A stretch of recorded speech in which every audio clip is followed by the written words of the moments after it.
on va faire une papillote de Saint-Jacques avec une julienne de légumes et puis donc une sauce vierge à base de tomates, huile d'olive, une chose crue, de l'huile d'olive crue, on ne le cuit pas. Après, on va faire une lotte au lard avec une aubergine confite au balsamique et petite tomate rôtie. Et puis après, un pain perdu aux pommes caramel.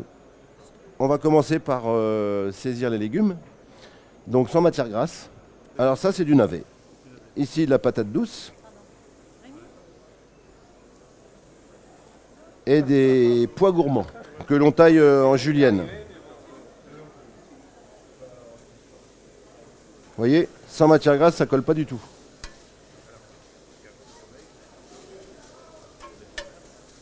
Alors ça, c'est dû à la qualité de l'émail. Hein. On peut fermer le couvercle pour créer une vapeur, pour accélérer la cuisson. Comme ça, les légumes vont rester juteux.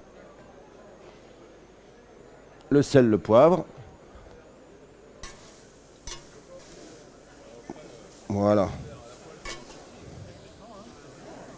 On va les débarrasser parce qu'après on va faire une papillote. Donc on va les garder croquants. Alors le nettoyage, là ça a bien attaché quand même. On gratte. On fait la pyrolyse du four, c'est-à-dire qu'on laisse brûler les sucs. Après c'est la boule inox. Ok, donc on fait la pyrolyse du four et on gratte. Comme c'est de l'émail de qualité, vous pouvez y aller allègrement, il n'y a aucun souci, rien du tout. Alors maintenant on va poêler les Saint-Jacques. Tout simplement, on pose dessus. Le principe c'est, vous avez vu, j'ai posé la Saint-Jacques. Pour tout aliment, quand vous posez un aliment sur une plaque, une cocotte, une planche, une poêle, vous la posez, vous ne la touchez pas. On a tous tendance à vouloir bouger les aliments comme ça. Vous posez, vous ne touchez pas. On appelle ça faire la réaction de Maillard, c'est-à-dire colorer, cautériser la protéine du poisson ou de la viande. Voilà, tout simple. Donc, les Saint-Jacques terminés.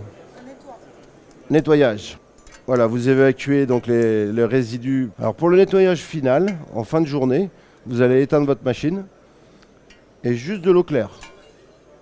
Vous laissez baisser la température de votre machine et vous mettez juste de l'eau claire. Et ça va déglacer les petites choses qui restent dessus. Vous évacuez donc par le petit récipient. Et voilà, les Saint-Jacques sont terminés, les légumes sont terminés. Maintenant, on va faire le montage de la papillote. Alors c'est un papier qui résiste à la chaleur, ça. Donc des légumes. Au centre de la papillote. Les Saint-Jacques. Le petit ruban. Voilà, tout simplement.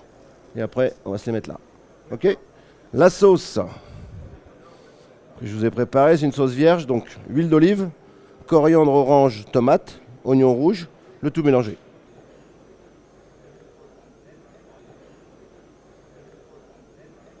Après, on va faire une lotte au lard avec une aubergine confite au balsamique et petite tomate rôtie. L'aubergine et la courgette, c'est un des seuls aliments où on met un peu de matière grasse. Parce que l'aubergine, on va tailler des tranches assez épaisses quand même. Et c'est spongieux, c'est comme une éponge. Donc si vous la mettez, et puis il n'y a pas beaucoup de jus de végétation qui va servir à commencer à cuire.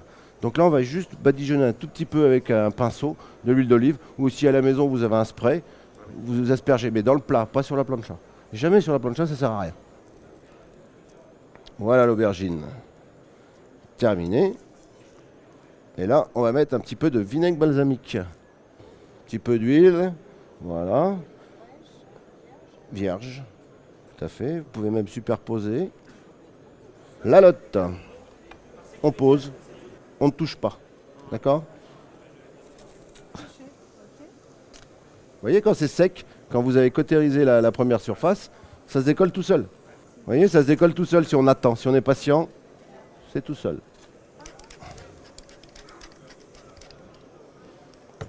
Un petit peu de poivre. Là, on va enlever les premiers morceaux qu'on va déposer ici. Et puis après, comme on est des gourmands, on va mettre un petit peu de lard autour. Du lard, le morceau de lotte. Et on roule. Et tout simplement, même pas un petit pic, vous retroussez en dessous et on va cuire ce premier côté. D'accord? Ça va aller très vite et après on les roule pour colorer toutes les surfaces de lard.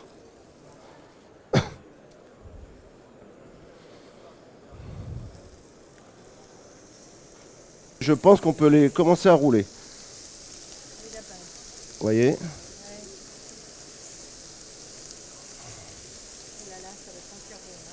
Vous avez vu, pas de matière grasse sur les tomates. Tout simplement comme ça. Et on ferme le couvercle. Là, la tomate, il y a plein de jus dedans. Vous avez la peau. Donc en chauffant, bah, ça va faire bouillir à l'intérieur de la tomate. Et la tomate va légèrement s'éclater. Donc là, on va retirer les premiers. Parce qu'avec l'inertie de la chaleur qu'elle a emmagasinée, bah, ça va continuer à cuire. Donc c'est là qu'il faut enlever un petit peu en avance. Comme ça, vous avez un morceau de viande ou de poisson qui est pas trop cuit. Donc là, nous avons tout préparé pour les plats salés. Et donc là, on a fait du lard fumé, ce qui est assez puissant en odeur.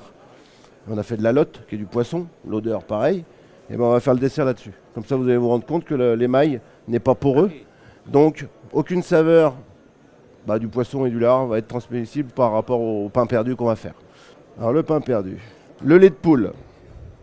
Donc, de la brioche ou du pain, peu importe. On trempe, on laisse bien imbiber.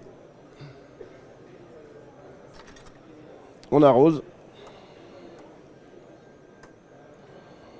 Et après, sur la plancha. Alors, il faut faire attention, ça va très vite.